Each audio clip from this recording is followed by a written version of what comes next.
Welcome all to சரிதா சமையல். இன்றைக்கி நம்ம சமையலில் சிம்பிளாக ஒரு ஸ்வீட் ரெசிபி அவல் பர்ஃபி எப்படி பண்ணுறதுன்னு பார்க்கலாம்.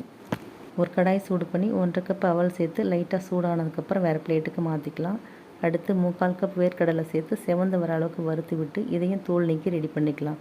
அடுத்து அதே கடாயில் 1/2 ஸ்பூன் நெய் சேர்த்து அரை மூடி தேங்காய் துருவலை 2 நிமிஷம் வறுத்து விட்டு எடுத்துக்கலாம். அடுத்து நம்ம வறுத்து வச்ச பொருட்களை மிக்ஸி ஜாரில் சேர்த்து பொடி பண்ணிக்கலாம். நம்ம வேர்க்கடலை பொடி பண்ணும்போது அது கூடவே 1/4 ஸ்பூன் கசகசா 2 ஏலக்காய் சேர்த்து பொடி பண்ணிக்கலாம். இப்போது ஒரு கடாயில் 1 கப் வெல்லம் சேர்த்துக்கலாம். இது கூடவே 1 கப் தண்ணி சேர்த்து வெல்லம் நல்லா கரைஞ்சதுக்கப்புறம் ஃபில்டரில் வடிகட்டி சேர்த்துக்கலாம்.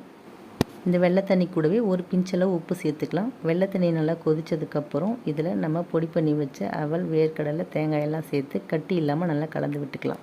அடுத்து ஒரு பிளேட்டில் கொஞ்சமாக நெய் தடவி நம்ம ரெடி பண்ண ஸ்வீட்டை அதில் சேர்த்து நல்லா அழுத்தி விட்டு ஆறுனதுக்கப்புறம் ஒரு பிளேட்டில் மாற்றி கட் பண்ணி எடுத்தால் சுவையான அவல் பர்ஃபி ரெடி.